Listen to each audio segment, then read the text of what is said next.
and welcome to the Mindset Michele TV show. We're so excited to have you joining us again this week for another fabulous show. And we really do appreciate all the amazing feedback that we've been receiving about how much you're loving the show and the guests and all of these amazing insights that our guests are sharing about how to create a successful mindset. And this week is no different. This week we have the fabulous Declan. Hello, Declan. Hi, Michele. How are you? I'm wonderful, thank you. And it's so lovely to have you on the show, Declan. And for those of you that don't know who he is, he's an industry change leader and change manager, and he's one of the top 25 global thought leaders in this space. Now, I know most of you, or many of you, will be saying, what is change management and what is a change manager? Declan, amongst other things, will share that with you, but he spent much of his working career here in Australia working for PwC, and he's really honed this craft of change management and transformation. But rather than me explain all of this, Declan, please explain some of your background and what you've been doing to people. Thank you, Michele. It's great to be on your show, and it's great to reconnect with you again. So I'm a change management and project delivery specialist, and I've been working in this space for over 20 years. And I've lived and worked in Ireland, the UK, the US, and Australia, as you mentioned. I've worked in Big Four consulting in Australia before working for myself as an independent consultant, specializing in project management and change management, particularly in technology systems, typically ERP and HR systems. And you posed a great question there earlier on, Michele, what is change management? So I guess I'd sum it up to say that it's really the people side of technology changes. So when we're implementing technology, we sometimes forget, to take the people along the journey with us. And that's really what change management is.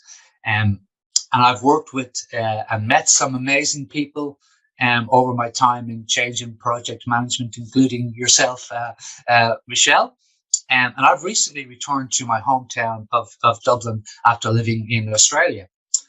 Now, I still provide consulting services to organizations, but a few years back, I started to realize that it was not only within organizations where technology adoption and change fatigue were issues, but that technology was a problem at a society level as well. And I think we're all becoming increasingly aware of the dangers of persuasive and extractive technologies. And I'm talking about social media here and the big search engines. And some of your viewers and listeners may have seen the Netflix documentary, The Social Dilemma. And there are organizations such as the Center for Humane Tech in the US who have inspired me. They're leading a movement to ensure that technology doesn't get too far ahead of ourselves, and that it serves humanity equally and fairly. One of my great inspirations is a book by Cathy O'Neill called Weapons of Mass Destruction. I don't know if you're aware of that, but she writes about the impact of algorithms on society. And she's talking here about the algorithms that are used in everyday life, behind the scenes in recruitment, or you're applying for a job, or you're applying for a loan.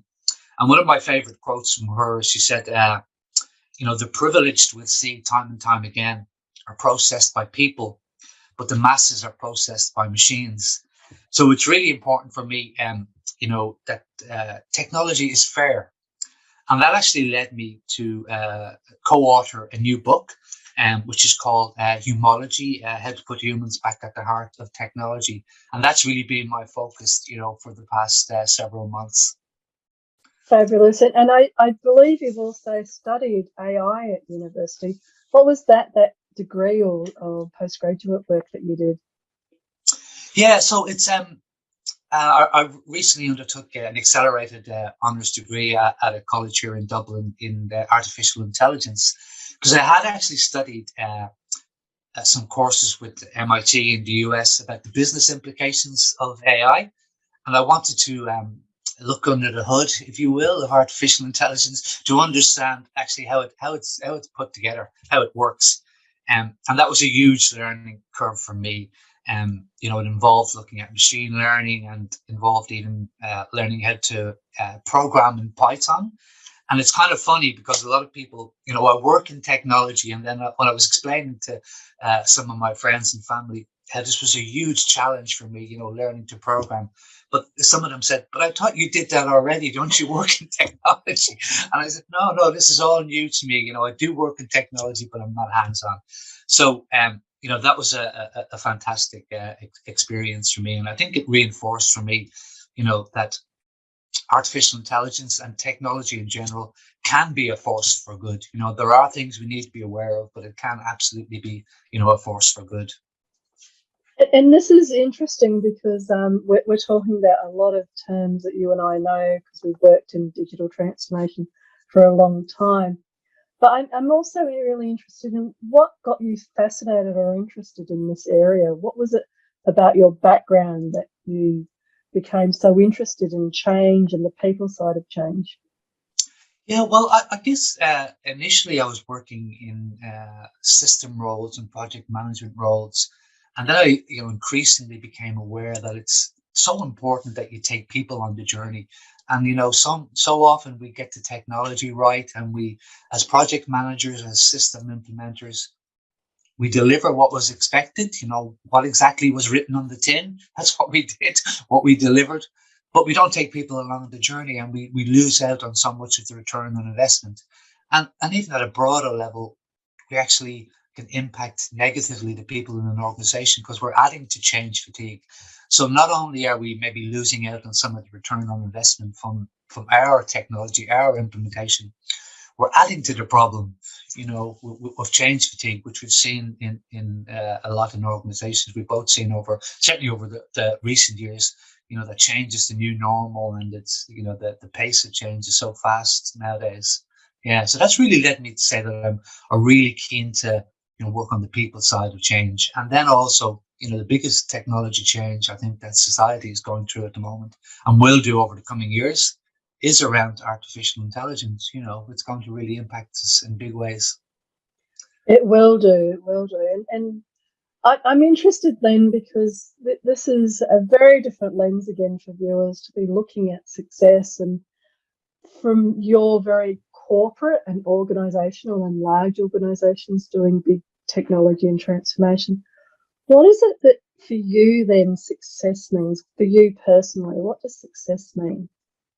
That's a great question. I have been, thinking about this recently, and I have boiled it down into 3 L's at the moment. So success for me at the moment uh, is about learning, legacy, and leadership.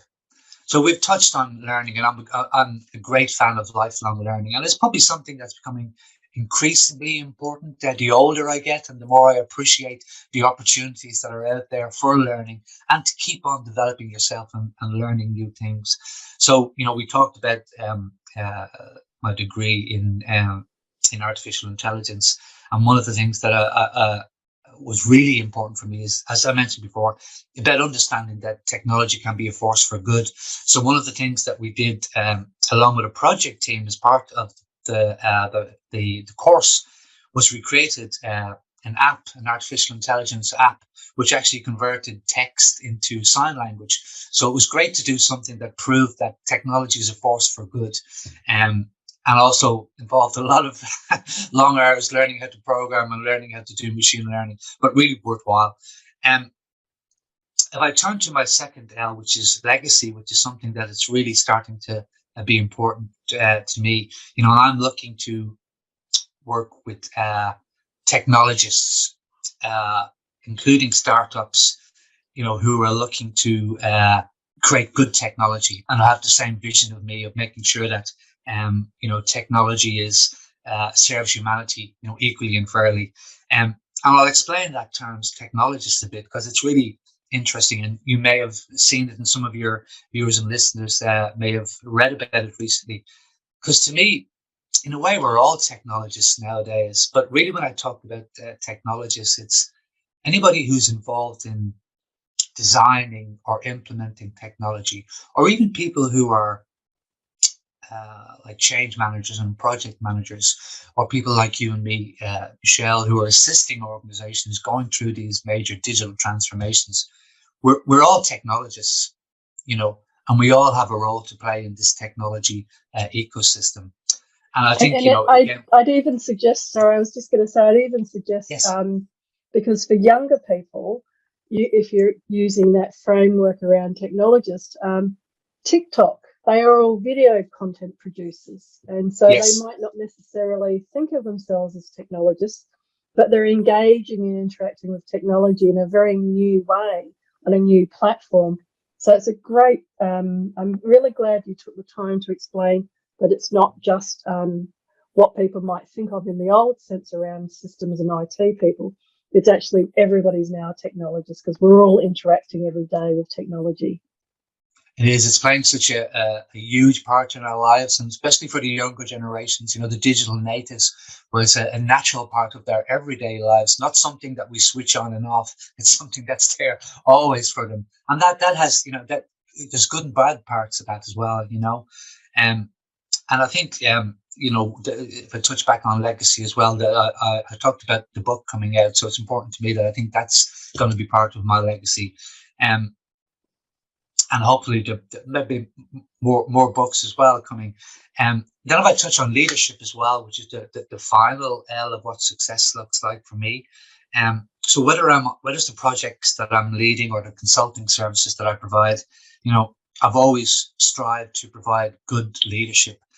But it's absolutely an ongoing journey for all of us, you know, to become better leaders, and it never stops. And I think it's also particularly important to provide guidance and mentorship, and give back wherever possible. And you mentioned, you know, younger generations and TikTok. So an example of giving back and leadership for me was recently I gave a discussion on the ethics of AI to a group of data science students. And that was fantastic because I think, you know, you learn as much as you can, you know, in these scenarios. So that was a really interesting exercise. So I think that's my 3 L's for what success means to me: lifelong learning, legacy, and leadership. Isn't it funny whenever I talk with corporate people, and especially people that have come from a project and change background, we always kind of look for models or threes or, you know, some way of simplifying it. You can definitely tell the people that are used to explaining things and then simplifying it down to 3 L's.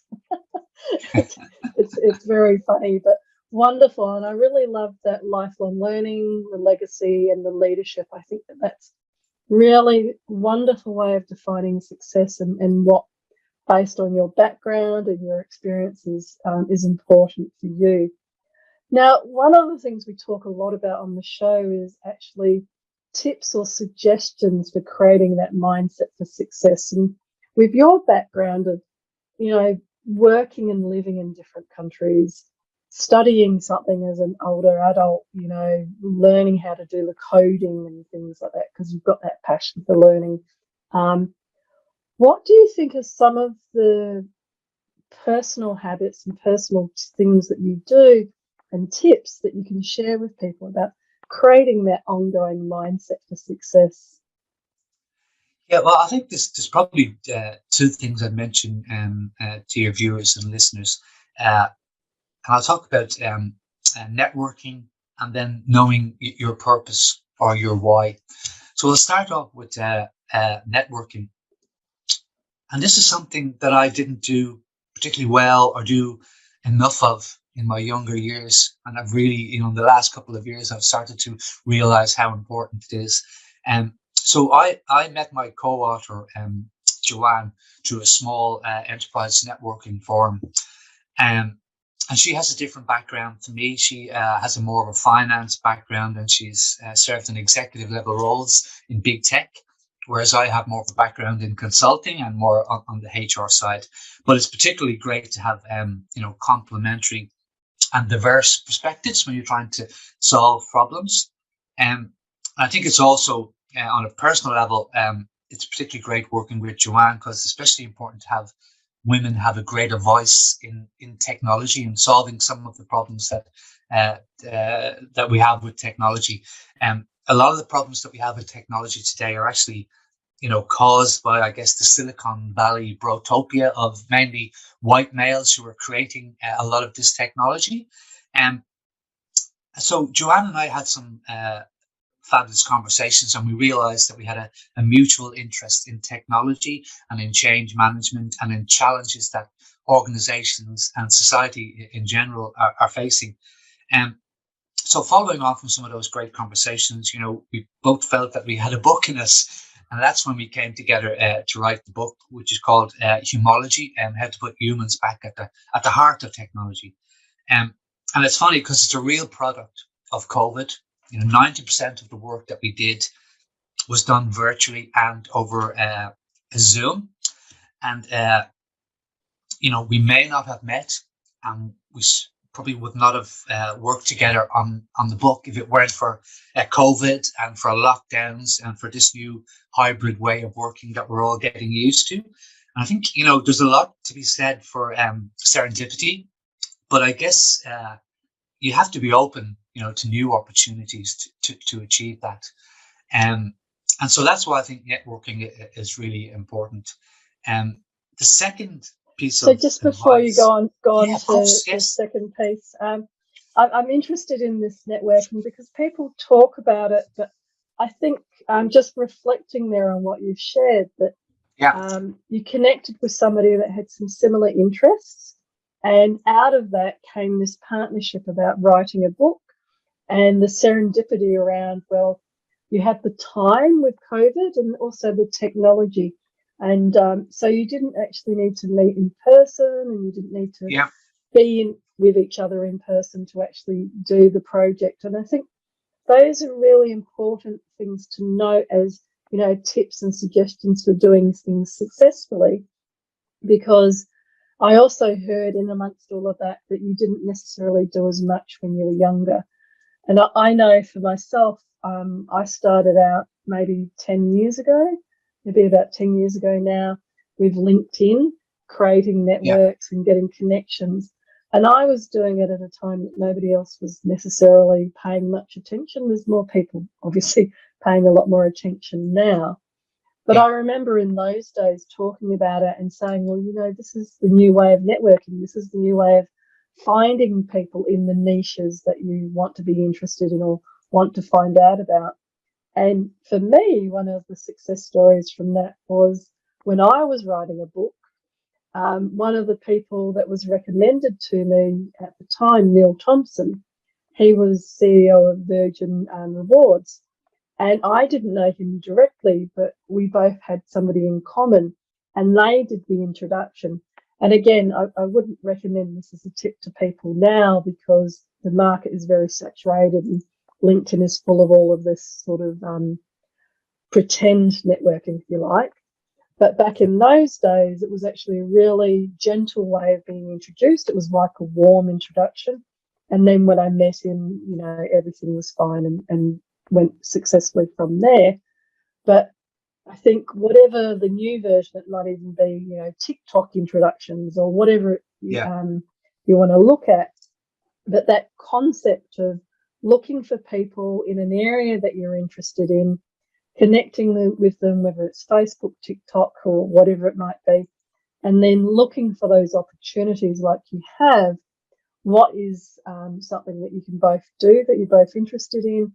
And then the serendipity, it might be, not necessarily everybody's locked down again, but it might be that there's a new piece of technology released that means that you can collaborate or co-create on a different way in a different area.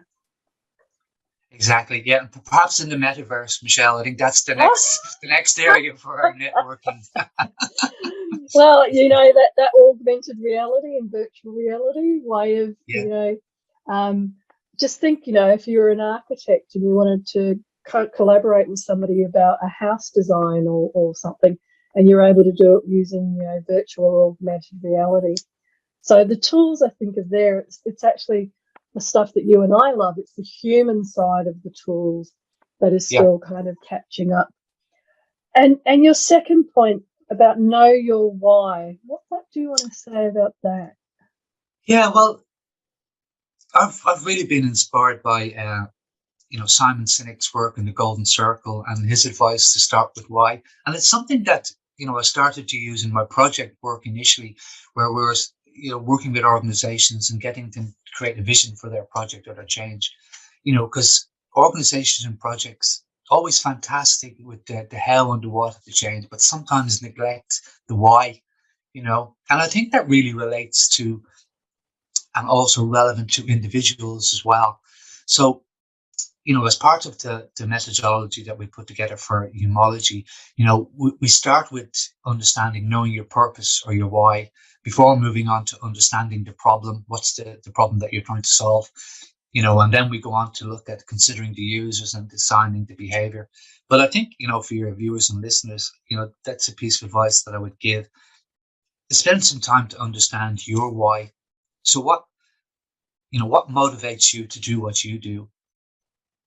For me, and that evolves for me at the moment. It's, my why is playing my part, in ensuring that technology serves humanity, equally and fairly. And I think that will be consistent why for me, a purpose, going forward over the next few years. But I think it's something really useful for people to set some time aside and understand what's their why, what's their purpose, what gets them out of bed in the morning, and what motivates them to do what they do. That's And I'd also say that there's another element, because although you've framed your why around technology, and your purpose is supporting people with that technology, I don't think people like yourself in this space, it's not necessarily about the technology, as you know, it's about the people. And yeah, so I understand that your why, and for you, understanding your why is also very much around helping people through change, whatever that change looks like. Um, and I think that's really fabulous calling, because, as you know more than most through your studies in AI and other areas, um, the degree of change and the speed of change, which is going to get faster and faster. Um, yeah, there's a lot of mental health issues for people with that now, and yeah, the change fatigue, for those that aren't in change management, change fatigue is the term used to about people that are just fatigued from the speed and the amount of change. And in organisations, that comes up a lot because there's always so much going on and so much changing.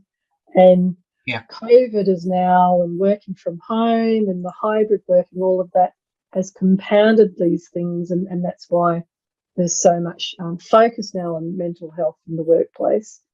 Um, so I love your why. Has that stayed consistent for you, or what was your why when you were younger? yeah. I think my why when I was younger was really to travel and experience different cultures, but also to maybe get more involved in technology and technology projects. Because it took me a while, before I could move into roles working with PwC and moving to Australia. So my why was really to work on interesting projects and to travel. And I think that's evolved now into more, with my studies in artificial intelligence and with writing the book, to really make sure that, and as I mentioned before, that wanting to leave some type of legacy and have leadership, and to play my part in ensuring that technology, serves humanity, equally and fairly. So it has changed and evolved. Yes. Yeah, and it's interesting. We alluded earlier to the fact that we'd met quite a while ago. So Declan and I actually met while we were both doing some work with Red Cross here in That's right. Australia, Yeah. and so I think that that's another element of knowing your why. So Declan and I are both very passionate about serving people, and Yeah. serving, as you can hear from the passion around technology and the changes of technology. So helping people. Another way that I would phrase it is about helping people with that change, and helping people with the fact that it's faster and more of it, etc. And we've both been working in this field for quite a few years now. I won't say how Yes. long. Yeah. Across different continents. And so it is wonderful to hear how, because I, in a similar way, and my company in a similar way, we're always up learning and upgrading because the technology does change. And I remember when I first started working, learning how to code. And thankfully, I don't have to code nowadays, but it is a different language. It's like learning a language like Spanish or something. So a different mindset, even, isn't it? Yeah, yeah. Yeah, completely different. Well, it uses a different part of your brain. So, Yeah. yeah, it's fascinating. If I was to say to you, looking back on those different countries and those different roles, and for people that work in corporate and are watching this, they would understand the intensity at times. What do you think it is that has kept you positive at those times? You know, when the change is not necessarily going well and people are very tired with the change, what has kept you positive about, you know, we will get through this and we will come out the other side? You know, I think projects and change are challenging, and when organizations are facing a challenge, that's why they bring in the likes of you and me, Michelle. It's not because everything is going smoothly. They want us there because they're having a problem. So bringing that mindset to projects can help. But I think what has helped me is actually just learning from the individuals that I've worked with and the leaders that I've worked alongside. Over the past 20 years, both male and female, and really just learning something new from every project or every change that you're involved in. Sometimes you can forget about that, but it's really something that I've tried consciously to do, certainly over the past 5 or 10 years, is every project that I'm on, I'm going to say, okay, I'm going to learn one or two new things from this project. And I'll seek out the people who know that in this project or this organization, and I will chat to them and I'll pick their brain, till they're sick of me, But I think that's kept me positive because, you treat these changes and these projects as learning opportunities as well, So, yeah. I agree completely. When I explain to people about, working on heavy vehicles, trucks, versus talking to people that chop up bodies, for a job, to, charities, to the other things. It's one of the privileges, I think, of working in these different fields and meeting so many great and passionate people about what they're doing. And I know that we could keep chatting because there's so many passionate things that we're both passionate about. Yeah. But how would people get hold of you or contact you? Yeah, I think the easiest way is via LinkedIn. So Declan Foster, just via LinkedIn, and great if people reach out to me. I love to make new connections and chat to new people. Fabulous, and especially as part of that networking we were talking about before. Yes, absolutely. Yes, there it is. Wonderful. and yes, anybody looking for networks and contacts in Europe, then Declan is your guy at the moment. He's in Ireland, so but he also in PwC here in Australia for a long time, so I'm sure you have that network as well. And I love this question. If you were to give your younger self some advice, what do you think that would be? Well, we talked about some of my earlier experiences as well, and if I was talking to myself maybe 20 years ago, I'd say, be bold, or maybe be bolder. Try new things, and don't be afraid of failure or making mistakes. Particularly if you've got a mindset from learning from your mistakes. And that's something I don't think I've appreciated until later life. It's okay to make mistakes as long as you learn from them and develop. So they're probably the two things that I'd like to say to my younger self. Or perhaps one more thing, just say, it'll all be fine in the end. Don't stress about it. Especially with the luck of the Irish and the leprechauns. Well, that's true, yes. It'll all be fine in the end. But I do appreciate that, be bolder, take more chances, and just keep learning, that lifelong learning, that you're not going to get it right the first time, the first 100 times maybe even, but you will keep learning and improve each time. Yeah, absolutely. So, Declan, it's been an absolute pleasure. Thank you so much for being on the show today. Thank you, Michelle. It's been a pleasure. Fabulous. And to everybody watching, thank you again for tuning in to yet another incredible different, incredibly different. I've lost words there because it was so different, and such a wonderful lens from my dear friend from the change management side of my world, um, to look at what it is that can create a positive mindset when you're going through some quite difficult challenges and changes. And thank you so much for tuning in again today. But for now, from my heart to your heart, be great, be fabulous, and be you.